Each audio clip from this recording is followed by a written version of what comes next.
इंसान के इतिहास में प्रकृति ने कई विनाशकारी और भयानक रूप दिखाया है, जिसके परिणाम स्वरूप प्रलयकारी घटनाएं हुई जिन्होंने सभ्यताओं के भविष्य और विनाश को तय किया है।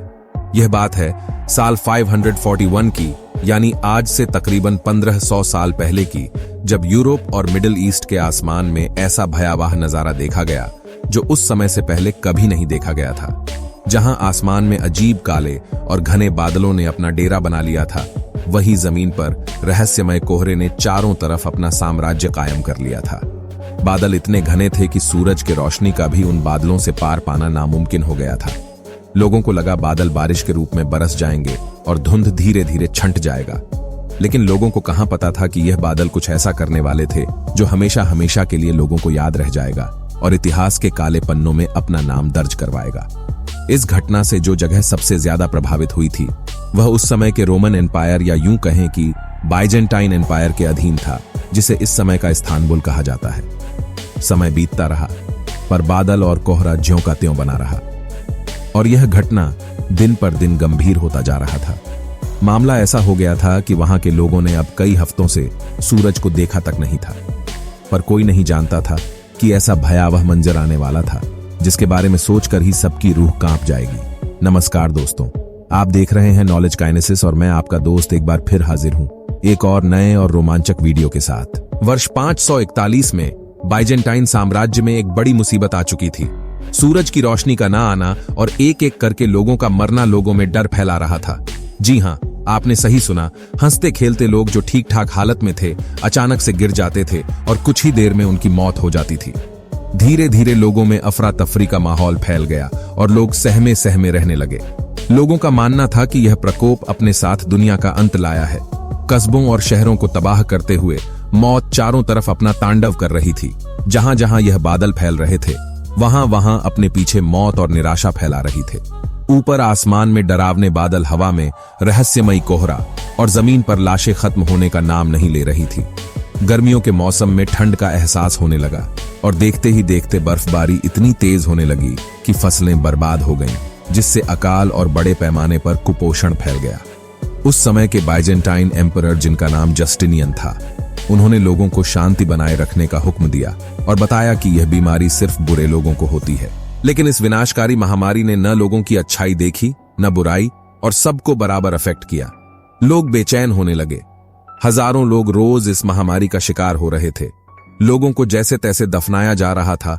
हालत यह हो गई थी, यहां के आवाम के पास खाने पीने की चीजें भी खत्म होती जा रही थीं। एक तो महामारी और ऊपर से भुखमरी, लोग बदहाल हो गए थे। आखिर में लोगों ने वहां के राजा से मदद की गुहार लगाई। वैसे तो बाइजेंटाइन की सेना उस समय काफी ताकतवर मानी जाती थी, लेकिन इस मामले में वो किसी काम के नहीं थे, क्योंकि उनका सामना एक ऐसे दुश्मन से था जो किसी को नजर नहीं आ रहा था और ना ही उससे हथियारों के जरिए लड़ाई की जा सकती थी। किसी को मालूम नहीं था कि यह बीमारी क्या है। आखिरकार लोगों ने यकीन कर लिया कि शायद दुनिया का अंत आ चुका है। लोगों के पास इस बात पर यकीन करने के अलावा और कोई चारा नहीं था। लोगों का यकीन तब और भी बढ़ गया जब वहां के राजा जस्टिनियन को भी इस बीमारी ने अपने गिरफ्त में ले लिया। यह बीमारी दुनिया के इतिहास का सबसे पहला रिकॉर्डेड पैंडेमिक था, जिसे आज हम प्लेग ऑफ जस्टिनियन के नाम से जानते हैं। इस आसमानी बीमारी ने 2 साल तक कहर बरपाया और कॉन्स्टेंटिनोपल, मिडिल ईस्ट और एशिया के कुछ हिस्सों को 2 सालों तक दिन और रात अंधेरे में डुबाए रखा। पर कोई भी उस समय इस रहस्य को सुलझा नहीं पाया।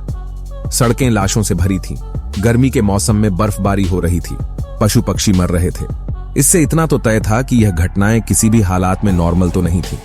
साल बीते, सदियों बीते, लोगों ने और एक्सपर्ट्स ने अपनी अपनी राय दी, पर आखिरकार इन काले बादलों और इस पैंडेमिक का रहस्य साइंटिस्ट और एक्सपर्ट्स ने 1500 साल बाद 2013 में जाकर सुलझाया। लगभग 3 से 5 करोड़ लोगों की जान लेने वाली इस बीमारी का राज कॉन्स्टेंटिनोपल, जो अभी का इस्तांबुल है, उससे 5000 किलोमीटर दूर ग्रीनलैंड में छुपा है। एक्सपर्ट्स की एक टीम ईस्टर्न ग्रीनलैंड पहुंची, जिनका मुख्य काम पास्ट के क्लाइमेट्स पर रिसर्च करना था।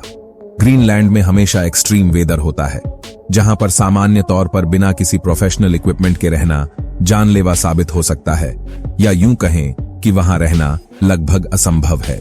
जहां गर्मियों में आमतौर पर कई देशों का टेम्परेचर 50 डिग्री सेल्सियस से भी ज्यादा होता है, वही उसी समय ग्रीनलैंड का टेम्परेचर -18 डिग्री सेल्सियस के करीब होता है। इस वजह से ग्रीनलैंड में पड़ने वाली बर्फ का पिघलना नामुमकिन होता है। आसमान से बरसने वाली स्नोफॉल्स वातावरण में मौजूद पार्टिकल्स को भी अपने साथ जमीन पर ले आती है। यानी कि अगर वातावरण में किसी भी प्रकार के डस्ट पार्टिकल्स होंगे तो स्नोफॉल्स के साथ जमीन पर आ जाएगी। क्लाइमेट एक्सपर्ट्स और साइंटिस्ट का मानना है कि ग्रीनलैंड के बर्फ में लगभग 1 लाख साल के मौसम का क्लाइमेट डेटा मौजूद है। हर साल जो ग्रीनलैंड में बर्फ पड़ती है वह एक दूसरे के ऊपर लेयर्स में जमा होती रहती है। एक साल की लेयर 5 सेंटीमीटर मोटी होती है। तो अगर आज से 1500 साल पहले का क्लाइमेटिक डाटा निकालना हो तो 75 मीटर नीचे मौजूद स्नो की सैंपल्स को बाहर निकालकर उसकी लैब टेस्टिंग करनी होगी। एक्सपर्ट्स की इस टीम ने यहां ड्रिलिंग का काम स्टार्ट किया और ड्रिल करके लगभग 100 मीटर लंबी बर्फ का सैंपल निकाला, जिसमें लगभग 2000 साल तक के क्लाइमेट का डाटा था। इसमें जस्टिनियन प्लेग के दर्दनाक दौर के समय गिरने वाले बर्फ के सैंपल भी शामिल थे। जब निकाले गए सैंपल्स पर इलेक्ट्रिक कंडक्टिविटी टेस्ट किया गया तो ईयर 500 से 600 के बीच गिरने वाले स्नो में सल्फर का एक स्पाइक देखा गया, जिसने सब रिसर्चर्स को हैरान कर दिया।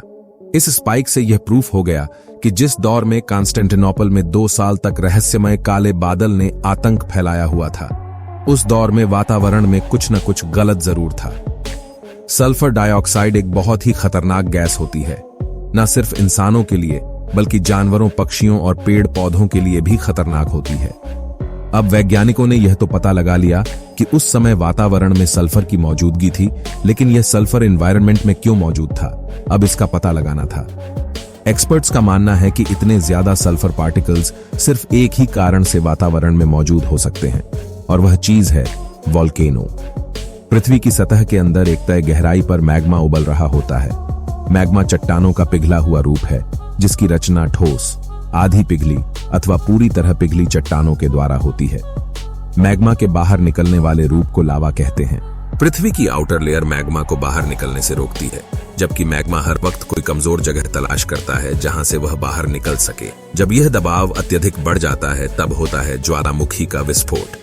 वाटर और सल्फर दोनों वॉल्केनो के साथ मिक्स नहीं होते, बल्कि खतरनाक और पावरफुल गैस के रूप में एनवायरनमेंट में फैल जाती है। पावरफुल वॉल्केनो से निकलने वाली टॉक्सिक गैस बेहद ही आसानी से हजारों हजार किलोमीटर तक आसानी से फैल जाती है। आसमान में मौजूद वाटर ड्रॉपलेट्स के साथ मिलकर सल्फर, सल्फ्यूरिक एसिड बन जाता है, जो हर तरीके से इंसान के लिए बेहद ही खतरनाक और जानलेवा है।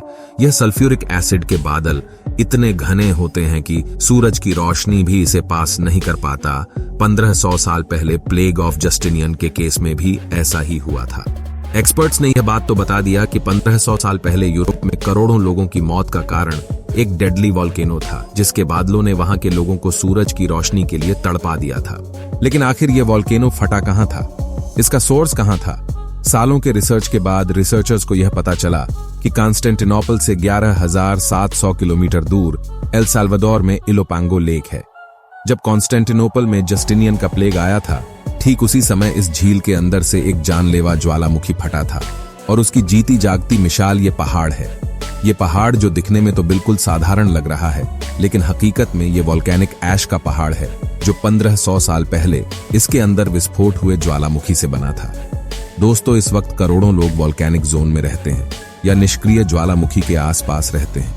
ये ज्वालामुखी कब फटेंगे, इसका जवाब तो कोई नहीं दे सकता, लेकिन हमें आज साइंस से इतना पता चल चुका है कि जो ज्वालामुखी इंसान से हजारों मील दूर है, वो भी हमें नुकसान पहुंचा सकते हैं।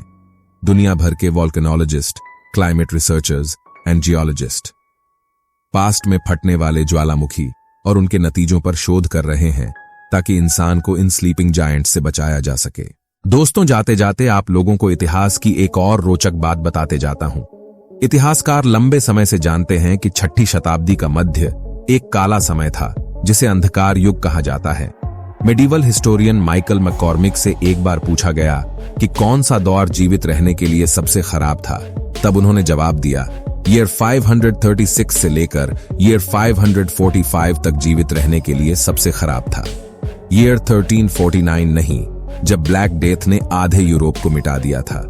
ईयर 1918 भी नहीं, जब फ्लू ने 50 से 100 मिलियन लोगों की जान ले ली थी, जिनमें अधिकतर युवा वयस्क थे। साल 536 से लेकर साल 545 तक यूरोप में यह जीवित रहने के लिए सबसे खराब अवधियों में से एक की शुरुआत थी। मैककॉर्मिक एक हिस्टोरियन एंड आर्कियोलॉजिस्ट जो मानव अतीत के विज्ञान के लिए हार्वर्ड यूनिवर्सिटी की अध्यक्षता करते हैं, कहते हैं यही वह दौर था जिसने रोमन साम्राज्य के 1/3 लोगों को काल के गाल में समावाहित कर दिया था। आगे बोलते हुए उन्होंने कहा कि भगवान ना करे कि ऐसा दौर फिर से दुनिया को कभी देखना पड़े। दोस्तों, उम्मीद है कि आपको यह वीडियो पसंद आई होगी। अगर पसंद आई हो तो वीडियो को लाइक करें, वीडियो पर कमेंट करें और चैनल को सब्सक्राइब करना बिल्कुल ना भूलें।